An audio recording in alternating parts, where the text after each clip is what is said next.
सचिवालय में लगाए गए डिजिटल पट। डिजिटल तरीके से मिलेगी इतिहास की जानकारी। सीएम ने किया डिजिटल सूचना पट का शुभारंभ। सरकार देश भर में आजादी का जश्न मनाते हुए अमृत महोत्सव बना रही है और वीरों को याद कर रही है। इसी कड़ी में हरियाणा सचिवालय में भी आजादी के 75वें पर्व पर डिजिटल पट लगाने का कार्यक्रम किया गया। इस कार्यक्रम में मुख्यमंत्री मनोहर लाल समेत हरियाणा कैबिनेट के मंत्री मौजूद रहे। सीएम मनोहर लाल ने देश के स्वतंत्रता संग्राम में हरियाणा का योगदान पर आधारित लघु प्रदर्शनी और डिजिटल सूचना पट का शुभारंभ किया।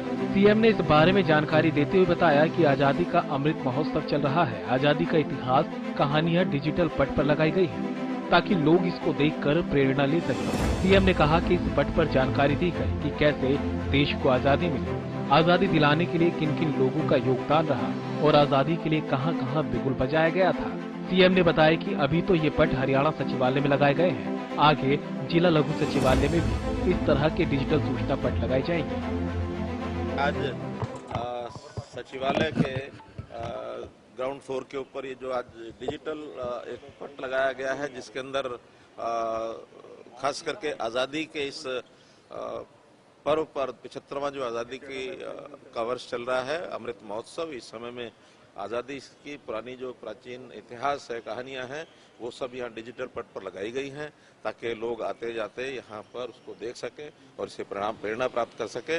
हमने ये भी कहा है कि इसी प्रकार के पट सभी जिला के जो मिनी सचिवालय हैं वहाँ पहले लगाया जाए और बाद में जहाँ जहाँ फुटफॉल होता है लोगों का वहाँ भी लगाने का प्रयत्न करेंगे ताकि लोगों को इस वर्ष में आज़ादी की पूरी कहानी, ये किस प्रकार से क्रांतिकारियों ने आज़ादी प्राप्त की, किन किन लोगों का उसमें योगदान रहा और कहाँ कहाँ इसका बिगुल बजाया गया, ये सारी जानकारी उनको मिल सके। सीएम ने डिजिटल हरियाणा को लेकर भी जानकारी दी। सीएम ने बताया कि डिजिटल इंडिया की तर्ज पर ही प्रदेश डिजिटल हरियाणा की तरफ बढ़ रहा है और इस कड़ी में प्रदेश बहुत से मापदंडों पर भी खरा उतरा और लोगों को आने वाले समय में सभी सुविधाएं डिजिटल तरीके से ही मिले, इसके लिए तैयारी की जा रही है। डिजिटल इंडिया की तर्ज पर डिजिटल हरियाणा बहुत से मापदंडों को पार कर चुका है और हमारा आईटी डिपार्टमेंट हर एक विभाग में कुछ न कुछ ऐसा सॉफ्टवेयर बने, इस पर लगा है ताकि लोगों को सब सुविधाएं, यानी आईटी का मतलब है कि इमीडिएट ट्रांसमिशन, यानी एक प्रकार का ट्रांसफॉर्मेशन, ये इस प्रकार से आईटी के माध्यम से हम लोगों को जो अपनी सेवाएं हैं, चाहे वो अंत्योदय सरल केंद्र हैं और चाहे अभी जो हमने परिवार पहचान पत्र बनाया है वो भी एक आईटी का यानी डिजिटल हरियाणा का ही एक नमूना है। हमने किसानों के लिए मेरी फसल मेरा ब्यौरा के माध्यम से बहुत सी सेवाएं उनको देना शुरू किया है और डिजिटलाइजेशन ऑफ रेवेन्यू रिकॉर्ड्स ही हम कर रहे हैं हर एक विभाग में। अभी आगे चल करके हर विभाग की जो फाइलें हैं ई ऑफिस के माध्यम से वो ई फाइल्स ही चलेंगी और फिजिकल फाइलें नहीं चलेंगी। सीएम ने आगे बताया कि 1 सितंबर से ही राइट टू सर्विस कमीशन ने ऑटो अपील सिस्टम तैयार किया है, जिसे इस तरह से तैयार किया गया कि अगर लोगों का काम समय पर नहीं होता तो ऑटो अपील सिस्टम के जरिए खुद ही अधिकारियों की शिकायत उच्च अधिकारियों तक पहुंचेगी, जिसके बाद संबंधित अधिकारी पर कार्रवाई की जाएगी।